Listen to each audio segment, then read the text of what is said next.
Okay, let's journey to a world of towering pyramids, feathered serpents, and gods with an insatiable thirst. A world where being chosen could mean an honor too terrible to comprehend.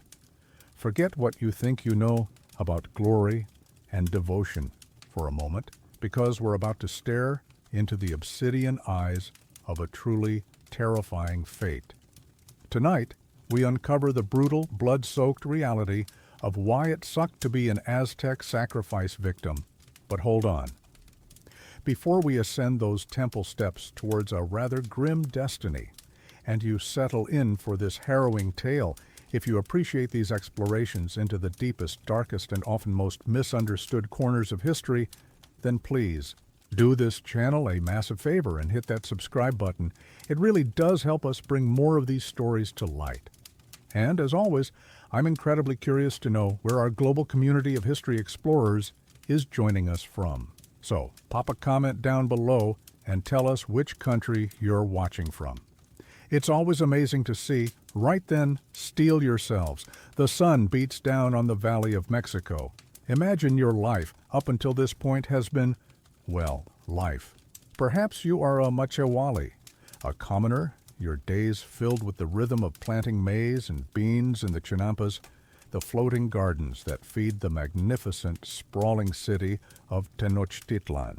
Or maybe you are a warrior from a rival city-state, a Tlaxcalan, a Tarascan, your world one of constant vigilance and the ever-present threat of the Flower Wars, those ritualistic battles designed not for conquest, but for capturing sacrifices. Either way, you have a family, routines, fears, perhaps even small joys.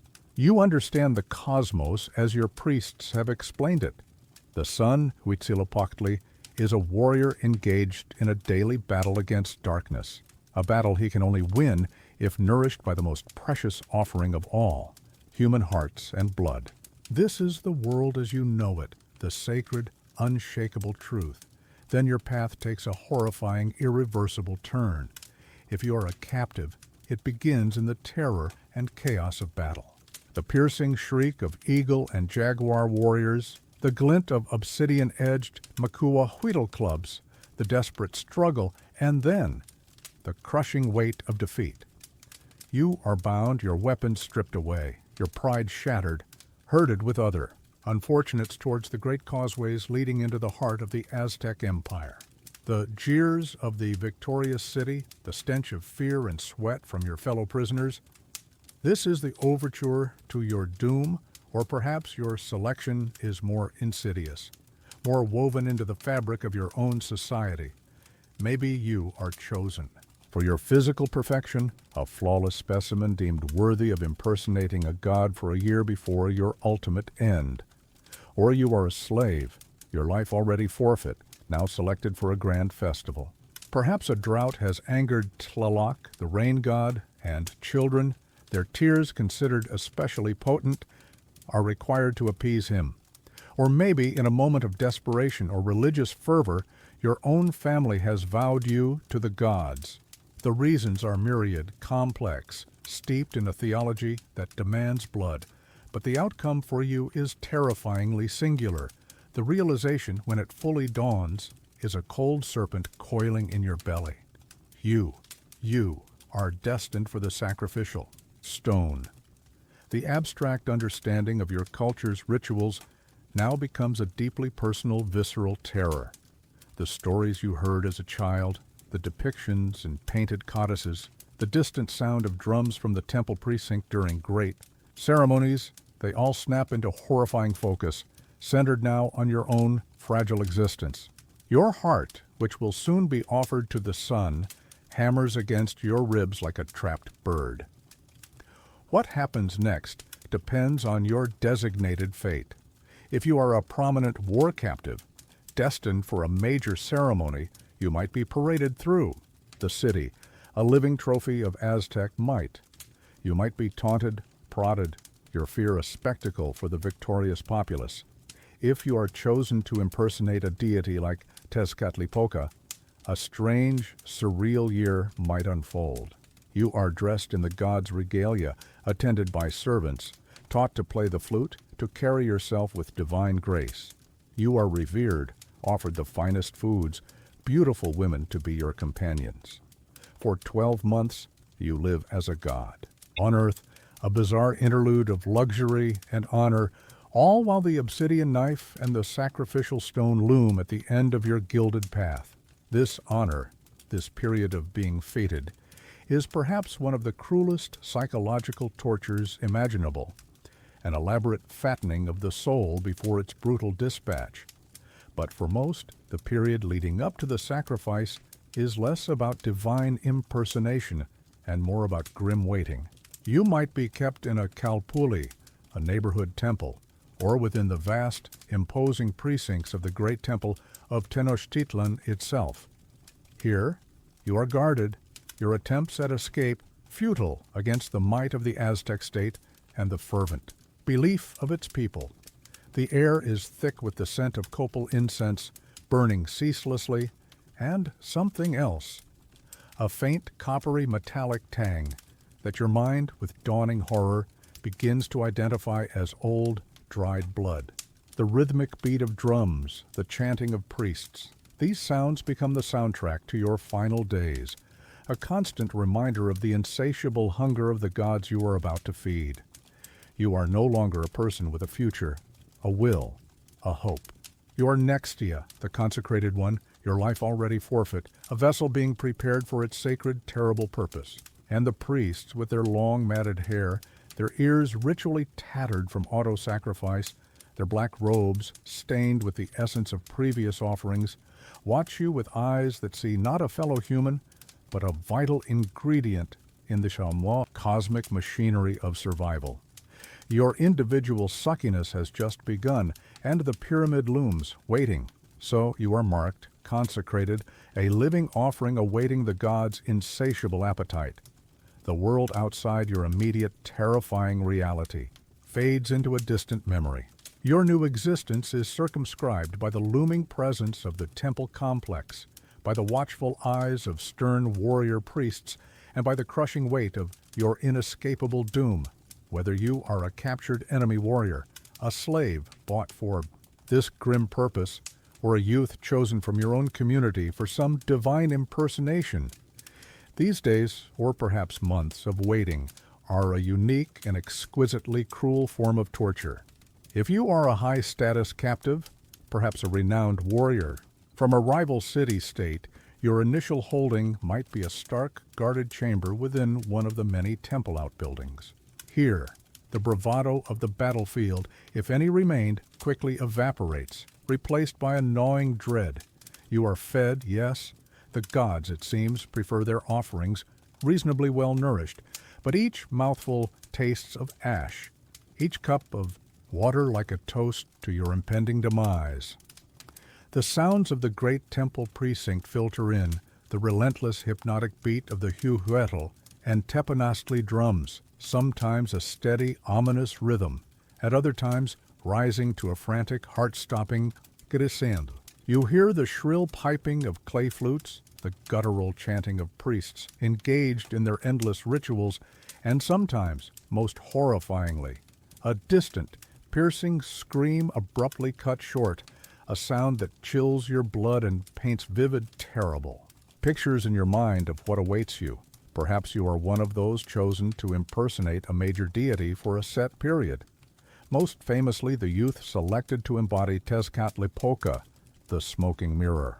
If this is your fate, your gilded cage is far more elaborate, a perverse parody of divine honor. For a year you are treated as the living god. You are dressed in magnificent attire, intricate featherwork, gold ornaments, cotton mantles of breathtaking artistry. You're taught to play the flute with skill, to carry yourself with an ethereal grace. Attendants see to your every need, offering you the choicest foods, rich stews, delicate tamales, frothy cacao, and perhaps even the intoxicating pulque in moderation. You are paraded through the streets of Tenochtitlan, the populace prostrating themselves before you, offering you incense and prayers. You are given 4 beautiful high-born maidens named after goddesses to be your companions, to share your bed, to treat you as their divine husband.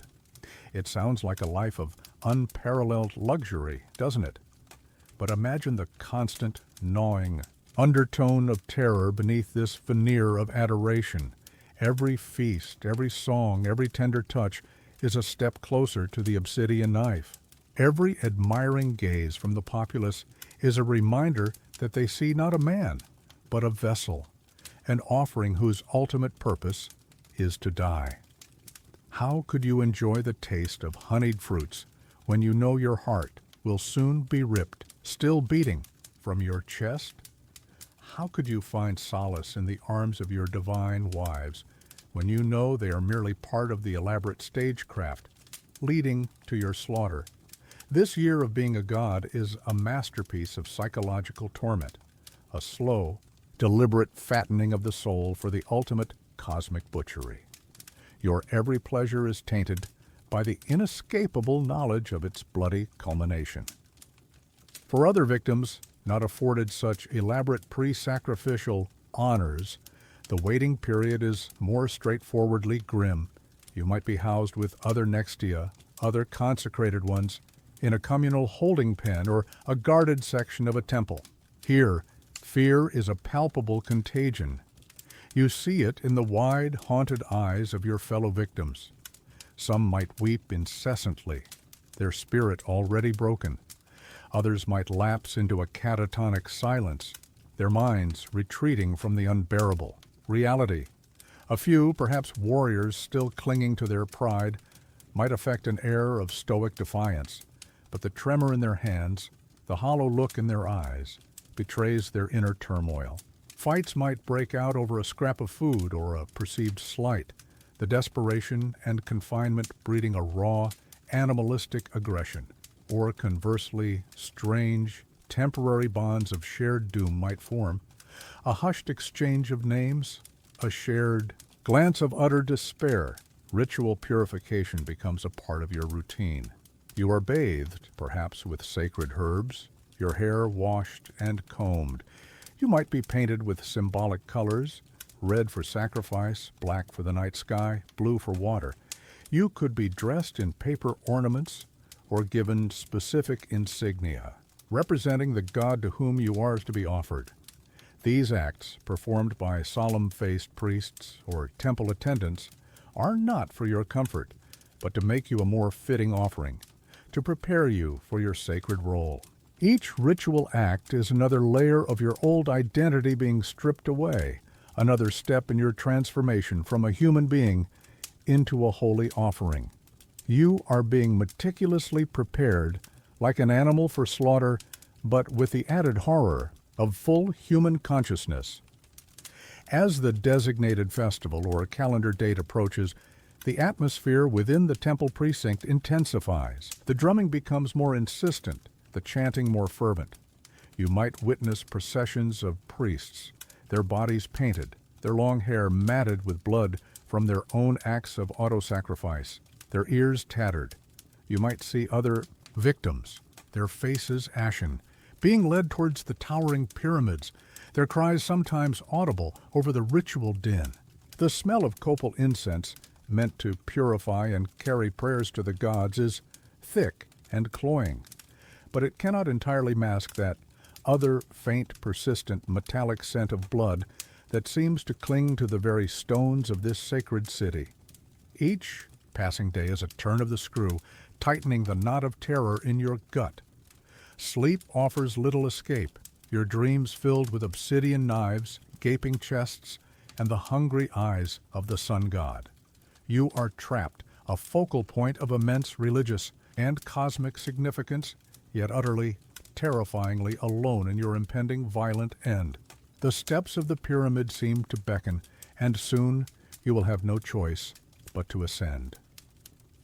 The night before your ordained end, if you are granted such a distinct marker in the blur of your captive days, is a tapestry woven from terror and a strange, hollow resignation.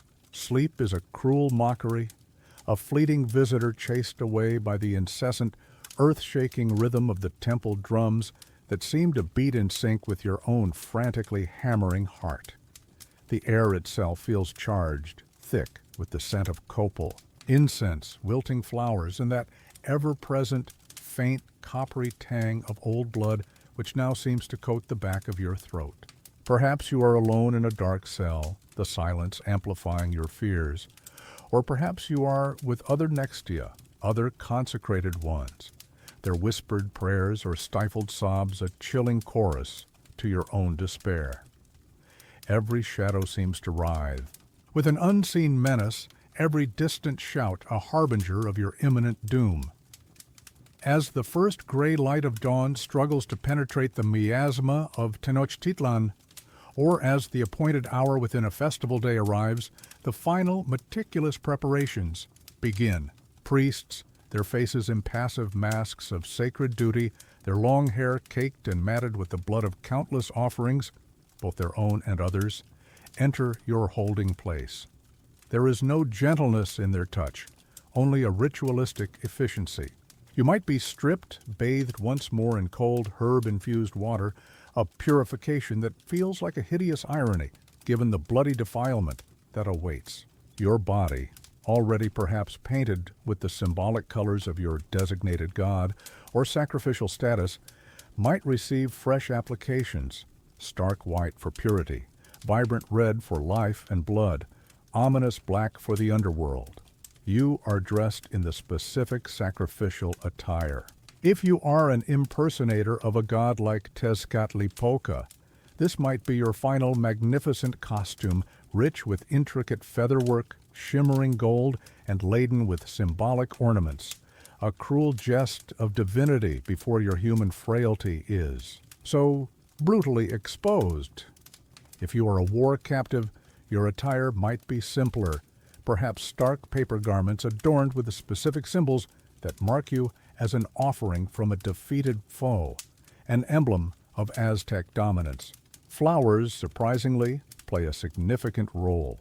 Garlands of marigolds, the cempasúchil, the flower of the dead, might be draped around your neck or woven into your hair, their vibrant beauty a stark, almost obscene contrast to the horror of your situation. Are you given something to dull your senses, to ease your passage into the maw of the gods? Perhaps.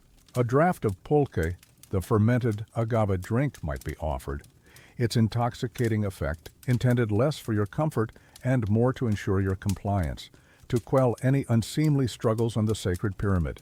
Or perhaps you are given hallucinogenic mushrooms, the Tenochtitlan, the flesh of the gods, to transport your mind to other realms, to make you more receptive to the divine encounter that awaits, or simply to render you insensible to the final agonizing moments.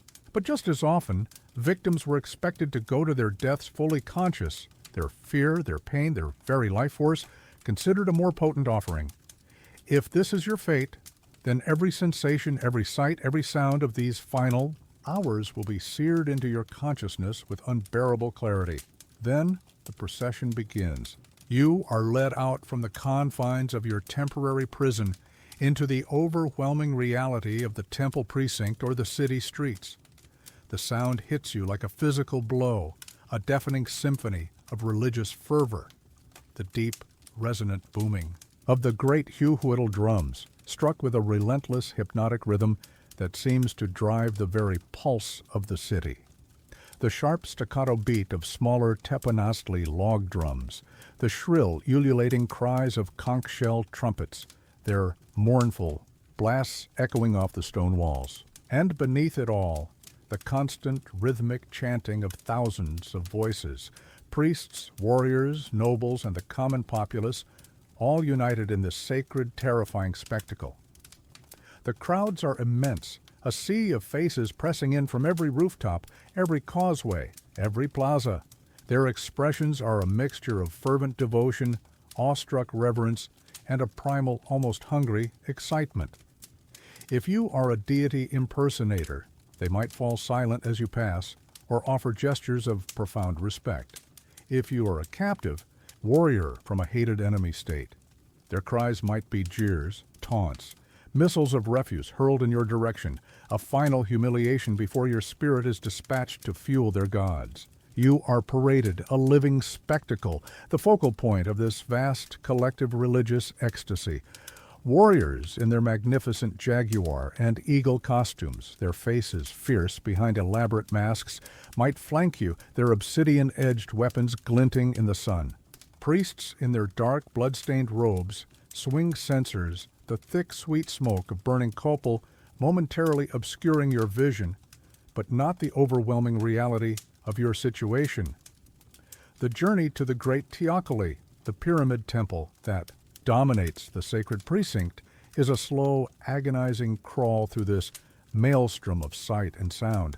Each step is a step closer to oblivion. Your legs might feel like lead, your heart a wild thing trapped in your chest.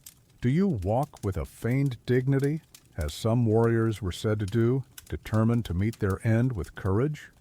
Or does raw animal terror overcome you, reducing you to a stumbling, weeping wreck, dragged forward by your captors? Finally, you reach it, the base of the pyramid. It rears up before you, a man-made mountain of stone, its steep, unforgiving stairways seeming to ascend into the very heavens, where the sun god you are about to nourish resides. The summit, where the twin temples of Huitzilopochtli and Tlaloc stand, is wreathed in smoke from the sacred braziers, and perhaps, if the wind is right, you can already smell the faint, sickeningly sweet aroma of fresh blood. The roar of the crowd intensifies. The drumming reaches a fever pitch. There is no escape, no reprieve. You are at the foot of the serpent's maw, the place of your unmaking, and the only way now is up into the heart of the sacrificial inferno. You stand at the foot of the great teocalli, the serpent mountain of the gods, its steep, seemingly endless stairway disappearing into the smoky, incense-laden air towards the bloody crown where Huitzilopochtli and Tlaloc await their due. The roar of the crowd, a vast, undulating beast of sound, washes over you, pressing in from all sides. The drums are a physical force now, their rhythm vibrating through the very stones beneath your feet, through your bones, seeming to mimic the frantic, trapped beat of your own heart. There is no turning back. The path of the Nextia, the consecrated one, leads only in one direction, upwards towards the terrible consummation of your fate. The ascent begins. Perhaps you are prodded from behind by the obsidian-tipped spears of your warrior escorts, or dragged by attendant priests if your legs, heavy with terror, refuse to obey, or if you are a captive warrior maintaining a facade of defiance, or a deity impersonator playing out the final act of your tragic role, you might force your own limbs to move, one agonizing step at a time. The stone steps are often narrow, steep, and numerous. Some pyramids boasted over 100. Each one is an effort, a small victory for your captors, another nail in your coffin. Your lungs burn, your muscles scream in protest. But the relentless pressure from behind, the unyielding expectation of the ritual, propels you onward. As you climb, the vastness of Tenochtitlan unfolds beneath you in a breathtaking, cruel panorama. You see the shimmering blue of Lake Texcoco, crisscrossed by the intricate network of causeways and canals. You see the floating Chinampa gardens, green patches of fertility amidst the waters. You see the sprawling city itself, a vibrant mosaic of whitewashed adobe houses, bustling marketplaces, and smaller temple pyramids, all laid out like a map at your feet. It is a vision of incredible beauty, of human ingenuity, the heart of a powerful empire. And it is a beauty that is about to be spattered with your blood, a civilization whose very existence, according to its own fierce beliefs, demands your life as sustenance. This final panoramic view of the world you are leaving is a particularly savage twist of the knife. The sounds from the summit grow clearer, more distinct as you ascend. The drumming is no longer a diffuse roar, but a precise, intricate, and terrifyingly purposeful rhythm. You can distinguish the individual chants of the high priests, their voices rising and falling in ancient guttural invocations to the gods. Perhaps if it is a day of many offerings, you hear something else, something that makes the blood freeze in your veins, the unmistakable sound of a human scream, sharp and brief, followed by a great collective exhalation or roar from the priests, and the crowd closest to the top. They are already at their work. You are not the first today, and perhaps not the last. Higher and higher you climb, the air growing thinner, or perhaps it's just the suffocating grip of terror constricting your chest. The ordinary sounds of the city below, the calls of vendors, the laughter of children, the barking of dogs, fade away, replaced by the increasingly immediate, sacred, and horrifying sounds of the sacrificial stage. You can smell the copal incense more strongly now, thick and cloying, but beneath it, that other smell, the one you've been trying to ignore, intensifies. The unmistakable metallic, sickly sweet stench of fresh, warm blood. It coats the air, clings to your nostrils, a perfume of death. Finally, after what feels like an eternity of leg-burning, heart-pounding ascent, you reach the summit. The platform is surprisingly large, a wide, flat space dominated by the twin shrines dedicated to Huitzilopochtli, the sun and war god, and Tlaloc, the god of rain and fertility. Before these imposing, often garishly painted structures, stands the focal point of your entire existence, the Tenochtitlan, the sacrificial stone. It is not a grand, ornate altar, but a relatively low, convex block of stone, perhaps basalt or tzontli, its surface slightly curved to arch your back, to thrust your chest upwards. Its dark, porous surface is likely stained almost black with the layered libations of countless victims who have gone before you, a silent, chilling testament to the temple's bloody history. The high priests are there, awaiting you, figures of terrifying power and sanctity. Their long hair is matted with dried blood, their own, from acts of ritual auto-sacrifice and that of previous offerings. Their earlobes are shredded and elongated from the same practices. Their black, or red robes are stiff with gore. Their faces are often painted with symbolic designs, their eyes holding a fanatic gleam, a terrifying detachment as they prepare to enact the will of the gods. In their hands they hold the instruments of their sacred craft, obsidian knives, razor sharp, their volcanic glass edges capable of slicing through flesh with horrifying ease.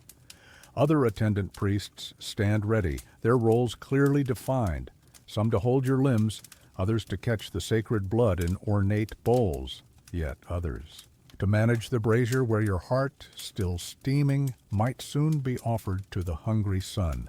There is no escape now. The sky above, the sprawling city below, the ring of implacable priests, the blood-soaked stone, it all converges into this single, hideous point in time and space. Any last vestige of hope, any desperate prayer for a miraculous intervention, shrivels and dies in the face of this overwhelming, ritualized certainty. You are seized, your arms wrenched behind you, your body propelled with brutal practiced efficiency towards the Tenochtitlan. The stone feels cold against your skin, even through your sacrificial garments. Your struggles, if you have the strength or will to offer any, are quickly, expertly subdued. You are at the pinnacle of the Aztec world, the place where earth, supposedly, meets the heavens. But for you, it is simply the threshold of an unimaginably violent and terrifying oblivion. The obsidian knife glints in the fierce Mexican sun. Your final moments have arrived. You are on the precipice.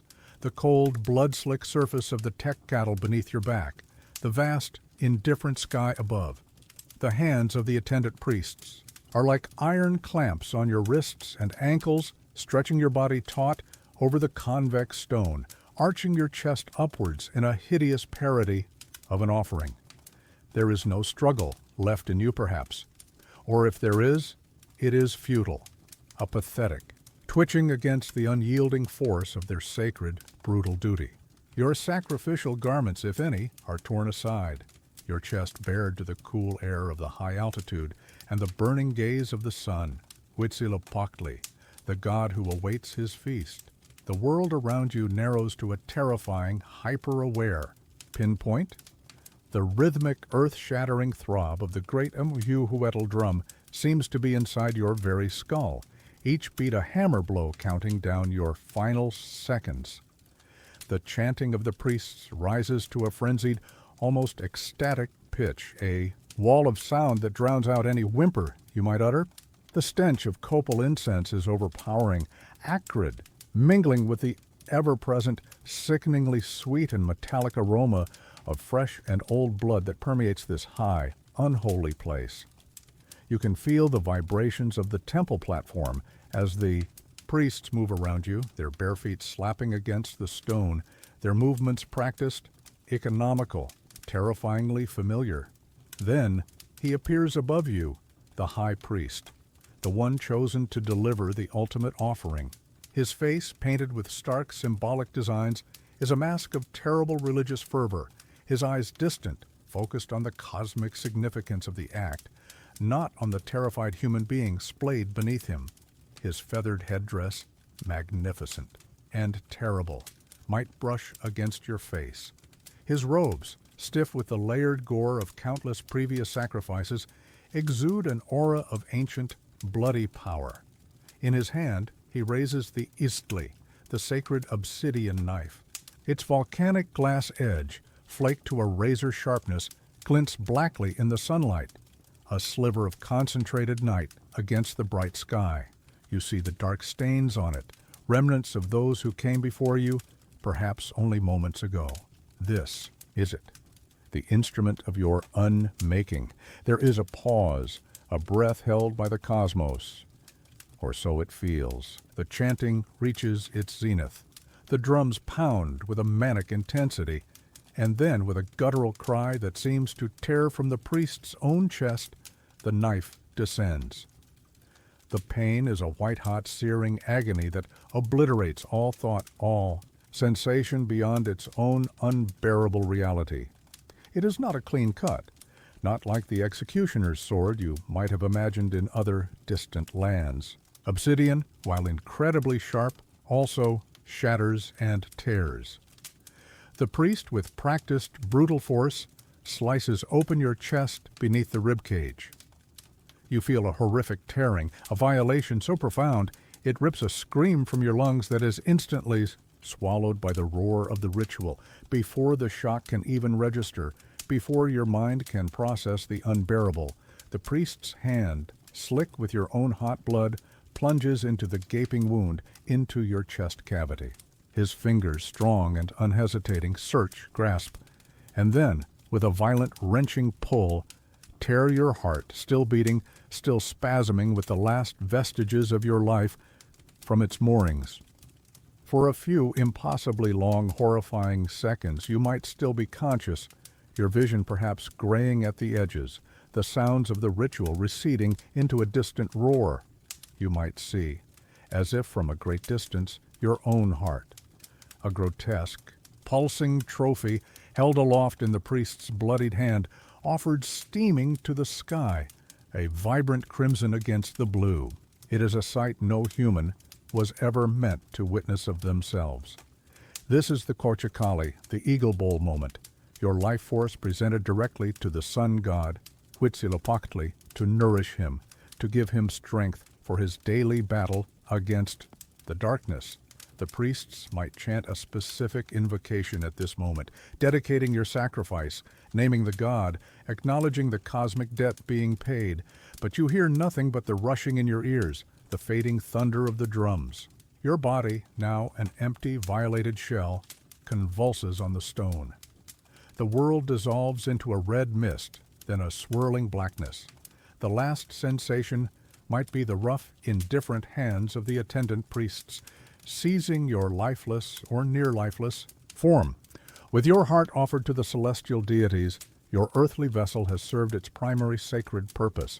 But its journey and the horror of your fate is not yet entirely over. Your body, now just so much meat, is unceremoniously pushed, kicked, or rolled from the sacrificial stone. It tumbles, a grotesque, broken doll, down the steep, blood-slicked, steps of the Great Pyramid bouncing from tier to tier, a final public spectacle of ignominy for the vast crowd still watching from the plaza below. Each thud, each awkward sprawl, is a punctuation mark on the absolute, terrifying power of the Aztec gods and the state that served them. Your individual life, your thoughts, your fears, your humanity, all extinguished, all consumed in a ritual designed to ensure the survival of a cosmos that had no place for your continued existence. You are now just another offering, another statistic in the endless cycle of blood that fed the sun, and even in this oblivion, the echoes of why it sucked to be you, an Aztec sacrifice victim, are just beginning to settle. Your consciousness, if such a word still applies to the fading echoes of what was once you, is a maelstrom of crimson and black, the roar of the ritual, a distant, receding thunder, the last agonizing sensations of your heart being torn from your chest give way to nothingness. Or perhaps, if your beliefs hold true, your Teolia, your divine fire, your soul, is already on its journey to accompany the sun god, Huitzilopochtli, in his daily celestial battle. But what of the vessel left behind? What of the flesh and bone that once housed your fears, your hopes, your very being? For that, the indignities, the horrors, the reasons it sucked to be you are far from over, as your lifeless body, or perhaps one still twitching with the last vestiges of neural activity, is unceremoniously kicked or rolled from the blood-slick sacrificial stone. It begins its grotesque descent down the steep, unforgiving steps of the great teocalli. It tumbles, a broken, flailing effigy, limbs akimbo, head cracking against the hard stone, a cascade of gore marking its passage. The vast crowd in the plaza below watches this final, terrible spectacle, some with fervent cries, others with a grim, awestruck silence. This is not just the disposal of remains. It is part of the ritual, the offering being fully delivered from the celestial summit to the earthly realm, a visible testament to the god's acceptance and the community's piety. At the base of the pyramid, your journey does not end in a quiet grave. Instead, other priests or their attendants, their roles as sacred and defined as those of the heart extractors above, await. Your broken form is seized, perhaps with less reverence now that the divine essence, the heart, has been claimed. You are dragged to a designated area, a place of butchery within the sacred precinct, where the next stage of your ritualistic processing begins, dismemberment. This is the fate of many, if not most, sacrificial victims. With the same razor-sharp obsidian blades used to open your chest, or perhaps with heavier cleavers, your body is methodically taken apart. This is not random butchery, at least not in their eyes. Each part has a purpose, a destination. Your head, a potent symbol of your life, and, if you were an enemy warrior, your defeated prowess, is severed. It will join the countless others on the Tzompantli, the terrifying skull rack that stands as a monumental public display of Aztec power and the god's unending hunger. Imagine your skull, stripped of flesh by knives or slow decay. It's empty, sockets staring out over the bustling plaza, one among thousands. A permanent, silent testament to the Empire's might and your own horrific end. Your limbs, too, might be claimed. If you were a particularly brave enemy warrior, your arms or legs might be given as a prized, ritualistic portion to your captor, the warrior who dragged you from the battlefield to this fate. Or they might be allocated to specific priests or nobles for use in other ceremonies or feasts. The concept of ritual cannibalism, so horrifying to modern sensibilities, was an integral part of some Aztec sacrificial rites. This wasn't about hunger in the mundane sense. It was a deeply symbolic act, a way of absorbing the victim's strength, their divine essence, or of participating directly in the sacred communion with the gods who had first feasted on your heart. Selected portions of your flesh, perhaps from the thighs or upper arms, would be carefully prepared, cooked with maize and spices, and consumed in a solemn ceremonial meal. The thought of your own body being thus divided, cooked, and eaten, even if you are beyond feeling, adds a layer of unimaginable horror to your fate. You are not just dead. You are consumed, literally, by the very society that demanded your life. What of the torso, the trunk from which the heart was so violently ripped? This, too, might have its ritual purpose. It could be fed to the animals in the emperor's zoo. The jaguars, the pumas, the eagles, creatures themselves symbolic of divine power and warrior strength. Or it might be taken by specific priestly orders for other, more esoteric rites, its remaining blood and essence still considered potent. There is little left of what was once you that is not considered a sacred byproduct, a ritual ingredient. Even the blood, the precious water that gushed from your chest and down the pyramid steps, was not wasted.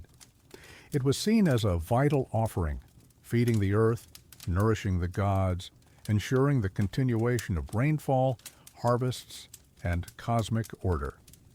The very stones of the temple precinct were consecrated by it, darkened and stained by generations of such offerings. There is no concept of a dignified burial for you, the sacrificial victim. No quiet plot, no mourning family.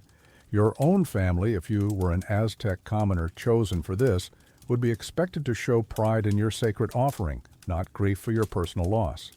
You are not laid to rest. You are utilized, distributed, displayed. Your existence is atomized, your body becoming a series of ritual components, each serving the insatiable needs of the gods and the ideological reinforcement of the Aztec state. The ultimate suckiness here is the complete and utter negation of your individuality, your humanity. In life, you were reduced to an offering. In death, you are reduced to mere sacred matter, your parts scattered to the four winds, your skull a grinning memento on a public rack, your flesh a communion for those who sealed your doom. The sun might shine brighter for your sacrifice in their eyes, but for you there is only the cold, fragmented, and eternal darkness of a truly unhallowed end. Your dismembered remains have been scattered, your skull perhaps now taking its silent, grinning place on the Tzompantli, your flesh consumed in a ritual that sealed your fate as mere fuel for gods and empire. For you, the individual, the suffering is over. But the machine that demanded your life grinds on, insatiable, eternal, a cornerstone of the Aztec world. To truly understand the depths of why it sucked to be a potential victim, you have to look beyond your own singular, horrific end and see the relentless, all-encompassing system that fed this sacrificial fire. The sun, Huitzilopochtli, that fierce warrior deity, is eternally thirsty. His daily journey across the sky, his nightly battle against the forces of darkness, requires constant nourishment. And that nourishment, the most precious liquid in the cosmos, is human blood. Xalchihuatl, the sacred water. This isn't just a poetic metaphor in their worldview, it's a fundamental, terrifying truth. Without a steady stream of hearts and blood offered up on the high altars, the sun will weaken, the stars will conquer, and the world, this fifth sun under which humanity precariously exists, will collapse into an endless, chaotic night. Your sacrifice, and the thousands like it, are not mere acts of piety. They are desperate, ongoing cosmic maintenance. How, then, does an empire ensure a steady supply of this most vital resource, especially when the gods' appetites are so prodigious? Conquest provides some, yes.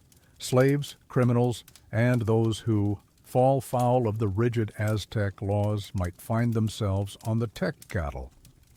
But for the most potent offerings, for the sacrifices that truly pleased the warrior sun, the Aztecs looked to a unique and horrifying institution, the Xochiaoyotl, the flower war. Imagine you are a warrior from a neighboring city-state, perhaps Tlaxcala, Huexotzinco, or Cholula, traditional enemies of the Mexica, locked in a state of perpetual low-intensity conflict. These flower wars are not about territorial gain, not about subjugating populations in the way other empires wage war. Their primary chilling purpose is to harvest captives. Flowers, in Aztec poetry, are often a metaphor for warriors and their shed blood on the battlefield. These wars are, quite literally, for the blossoming of sacrificial victims. Agreements are made, battlefields designated. The warriors on both sides understand the stakes. To die on the battlefield is an honorable end, ensuring a glorious afterlife. But to be captured alive, that is to be destined for the obsidian knife in Tenochtitlan, a fate many warriors fear far more than a quick death in combat. You prepare for a flower war, knowing that your skill in battle is not just about survival, but about avoiding capture. Aztec warriors themselves gain immense prestige not by killing their opponents, but by taking them alive, by eating their foe in a metaphorical sense, presenting them as an offering to their own patron gods. Your opposite number on the battlefield is not trying to end your life swiftly. He is trying to subdue you, to ensnare you, to drag you back as a living, breathing trophy whose heart will ensure his own renown and the continued favor of Huitzilopochtli. The terror of these ritual battles is thus twofold: the immediate violence and the looming horror of what follows if you are overwhelmed and if you are captured. The journey to Tenochtitlan is one of shame and dread. You are paraded, a symbol of Aztec martial prowess. Your capture celebrated. You know your end. There is no hope of ransom, no possibility of escape from this city built on water, this heart of an empire fueled by blood. You are a flower, plucked for the sun, God's garland. Your only remaining choice is how you meet your end. With the stoic defiance expected of a warrior, or with the terror that any sane human would feel. But even defiance is part of their script, your brave heart considered an even more potent offering. This relentless need for victims means the cycle never stops. Your sacrifice today might keep the sun moving, but tomorrow new offerings are required. Next week, a different god might demand their due. Tlaloc requiring the tears of children for rain, Totec demanding a flayed victim to ensure the renewal of spring. The great festivals that punctuate the Aztec calendar each demand their quota of blood. The dedication of a new temple, like the great Teocalli under Ahuizotl, could see thousands upon thousands sacrificed in a matter of days. The blood literally running in rivers down the pyramid steps, the priests working in relays, their arms slick to the elbows. Imagine living in Tenochtitlan itself, even as a commoner not directly involved in the priesthood or warfare. The air is perpetually thick with the scent of burning copal, and on festival days, the undeniable aroma of blood. The sound of drums from the temple precinct is a constant backdrop to your life. The sight of processions leading victims to the pyramids, the knowledge of what occurs at their summits, is an inescapable part of your reality. Does this breed desensitization? Perhaps. Does it foster a deep, abiding religious terror that ensures compliance with the state's demands? Almost certainly, for the Aztec, this was the price of existence, the sacred obligation that kept their world from crumbling. But for you, the potential victim, whether a captured enemy, a designated impersonator, a purchased slave, or a child. Chosen for your tears, this cosmic necessity offers no comfort. It only underscores the terrifying scale of your insignificance in the face of the gods' insatiable hunger. You are not an individual with hopes and dreams. You are a unit of sacred fuel, a single droplet in the crimson tide required to keep the sun from dying. And that, in a world built upon such a premise, is perhaps the ultimate reason it sucked to be on the wrong side of that obsidian knife.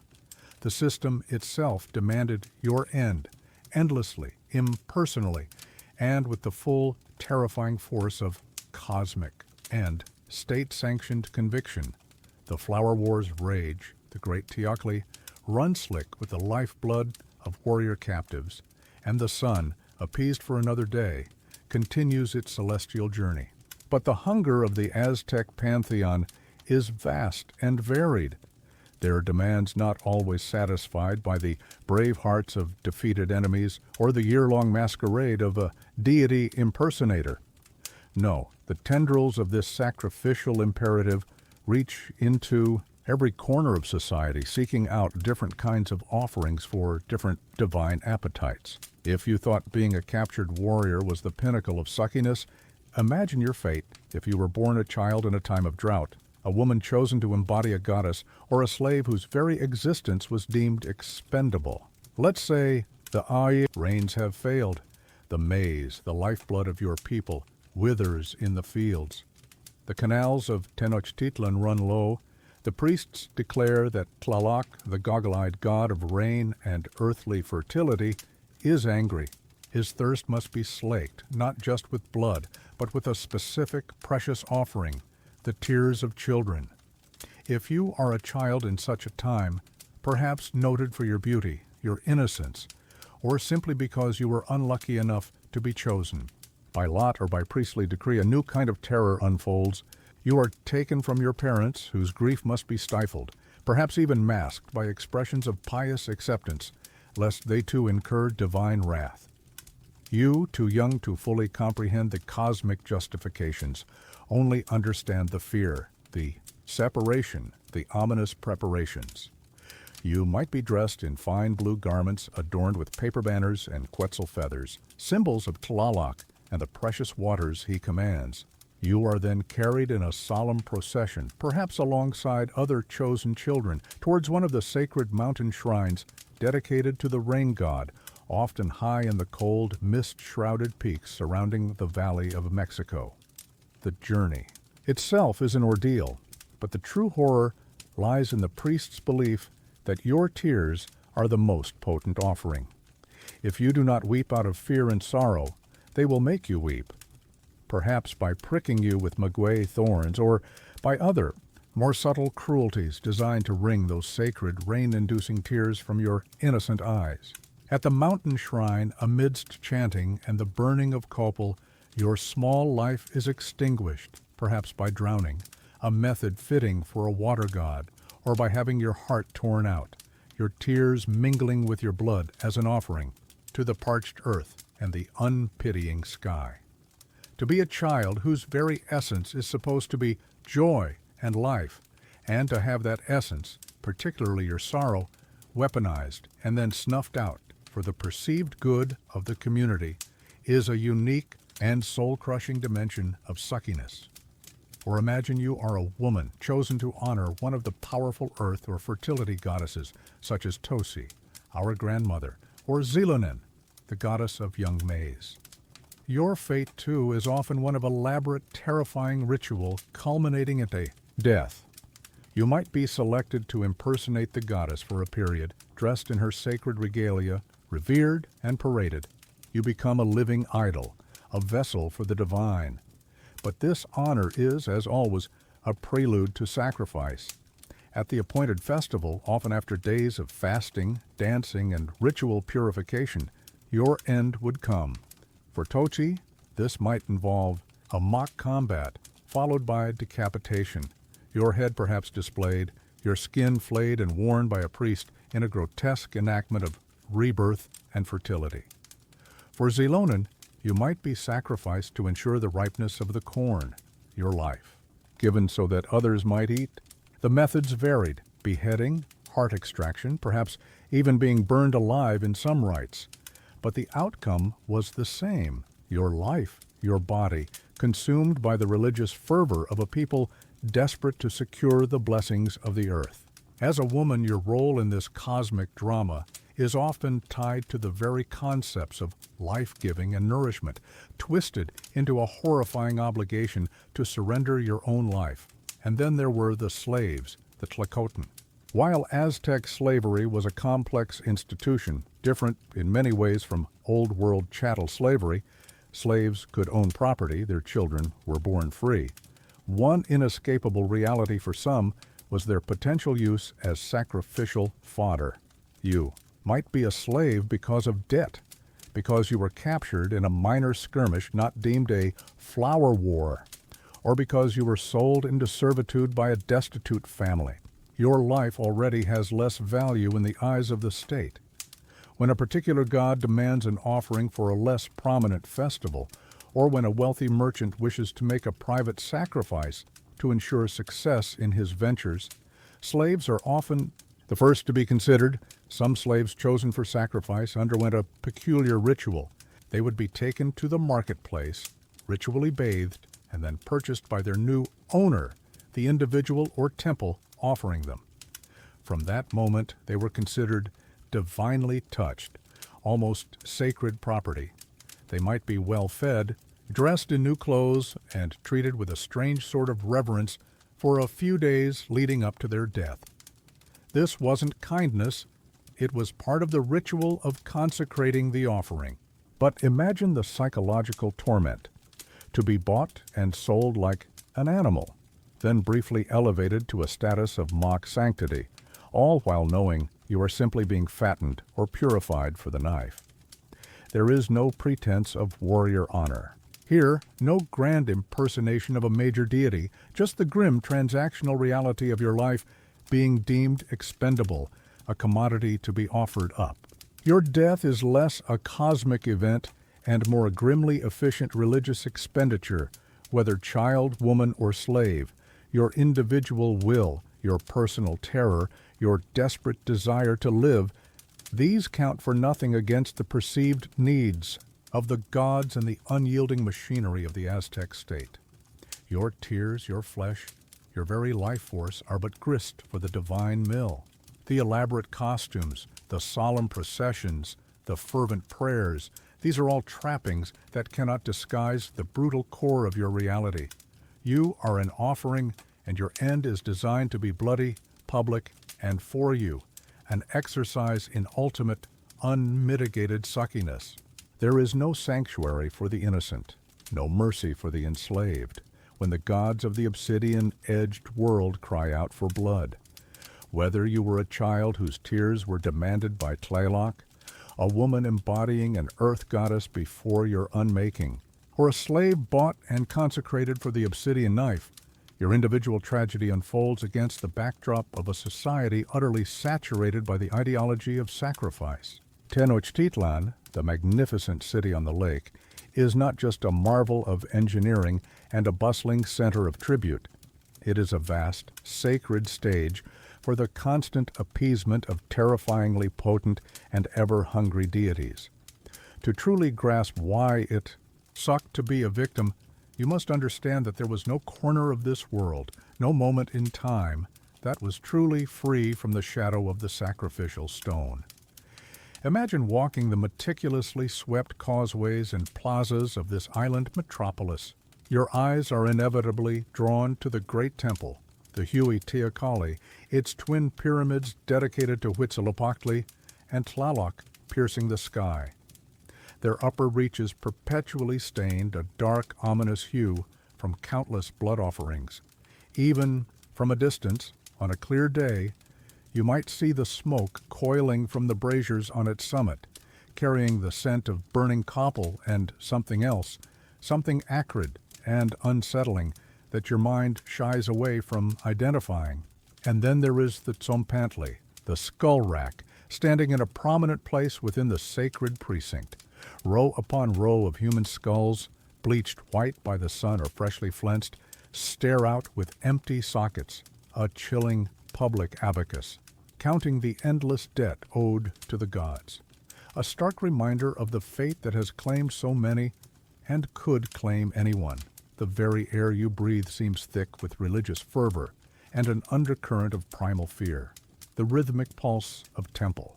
Drums is a near constant presence, a heartbeat for the city's sanguinary faith. Processions of priests, their long hair matted with sacrificial blood, both their own and that of victims, their earlobes shredded from ritual bloodletting, are a common sight. Their black or red robes, their solemn, unreadable expressions, their aura of immense power and connection to the terrifying supernatural realm, mark them as the arbiters of life and death. They interpret the omens, they read the sacred calendar, they declare the will of the gods, and it is their hands that will wield the istli when your time comes. To you, the potential or actual victim, these men are not holy shepherds. They are the architects of your doom, the terrifyingly serene masters of a ceremony in which your life is the central, disposable element. Life is governed by omens, by portents, by the perceived moods of the gods. A drought, an unseasonal flood, a comet searing across the night sky, an earthquake, even an unusually aggressive flock of birds. Any of these could be interpreted by the priestly class as a sign of divine displeasure, a cosmic imbalance that requires immediate and often bloody rectification. New sacrifices would be demanded, perhaps of a specific type or in greater numbers. You might have thought yourself safe, your designated festival still months away, only to find yourself suddenly chosen, your life forfeit to appease a newly angered deity or to avert a perceived catastrophe.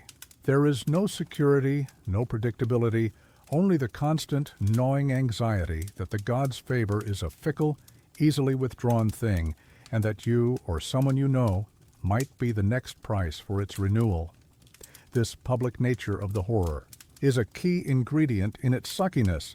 Your death, if you are chosen for a major festival, is not a private affair, not a quiet slipping away.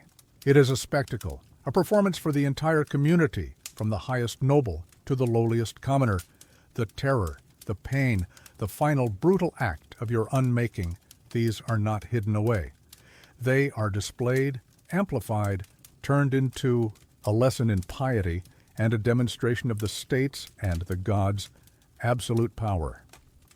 As you are dragged towards the pyramid, as you ascend its steep steps, you are acutely aware of thousands of eyes upon you, watching your every tremor, every sign of fear. Your most private agony becomes a public sacrament. Is there any hope of escape, of mercy, once you are marked? For the vast majority, the answer is a resounding, terrifying no. The Aztec state and its all-powerful priesthood formed an unshakable edifice built upon the necessity of sacrifice. To question it was to question the very fabric of the cosmos, the survival of the sun, the order of the world. There were no courts of appeal, no pleas for clemency that could override a divine decree as interpreted by the priests. Your fate was sealed, as immutable as the stone of the Tenochtitlan itself. This utter hopelessness, this knowledge that your struggles are futile, that your life is simply a countdown to a preordained, violent end, is a psychological torment almost as profound as the physical act of sacrifice itself. Does this lead to a kind of fatalistic acceptance? Perhaps for some, warriors raised in a culture that prized a brave death might go to the stone with a stoic resignation, even a feigned eagerness, their final moments a performance of courage. Those who impersonated gods for a year might, in some twisted way, have internalized their divine role, seeing their death as a necessary culmination. But for you, the ordinary individual, the slave, the child, the woman chosen not for glory but for appeasement, it is far more likely that raw, primal terror reigns supreme, a desperate silent scream against the crushing, indifferent machinery of a faith that demands your heart. The gods are always watching, always hungry.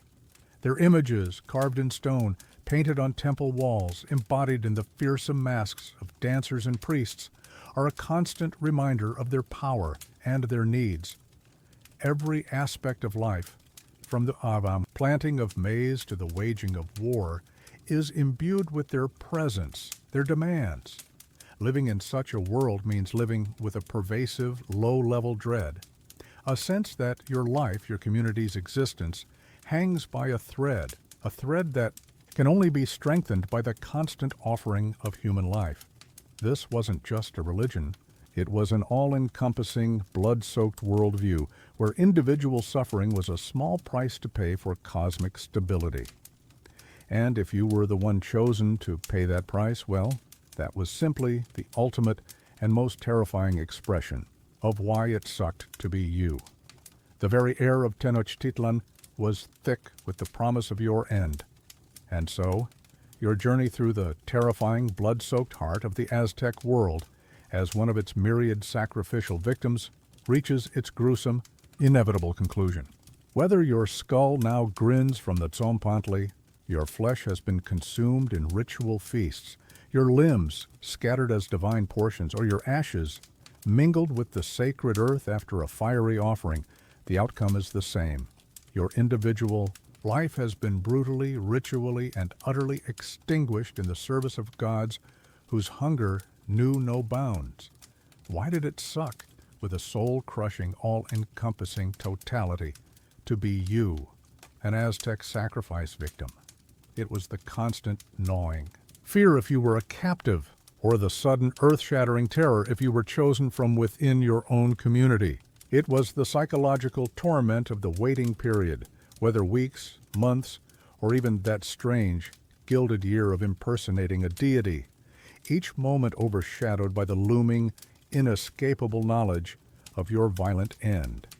It was the sensory assault of the temple precinct, the incessant, hypnotic drumming that became the soundtrack to your doom, the cloying stench of copal mixed with the metallic tang of old and fresh blood, the sight of priests whose very appearance bespoke a terrifying intimacy with death. It was the absolute powerlessness, stripped of your weapons, your status, your family, your very name. In some cases, you became a nextia, a consecrated thing, your body no longer your own, but a vessel destined for the gods. Your pleas, your struggles, your terror, all were irrelevant or worse, sometimes interpreted as part of the necessary drama of the offering. It was the public nature of your degradation, the final, terrifying procession through jeering or awestruck crowds, the slow, agonizing ascent of the pyramid steps with thousands of eyes fixed upon you, a spectacle of death designed to reinforce the power of the state and the veracity of its bloodthirsty cosmology. It was the act itself, the hideous intimacy of the obsidian knife, the unimaginable agony of having your chest ripped open, your still-beating heart torn from your body and held aloft as a steaming trophy. It was the final brutal indignity of your corpse being tumbled down the temple stairs, then dismembered, your parts distributed, displayed, or consumed in rites that reduced your humanity to mere sacred matter.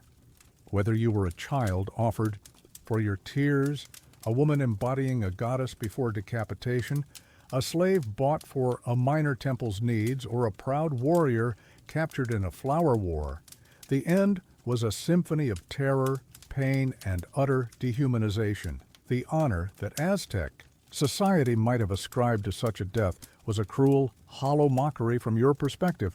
What solace is there in being told your suffering nourishes the sun when every fiber of your being screams for life, for escape, for a return to the simple, mundane existence that was so violently torn from you?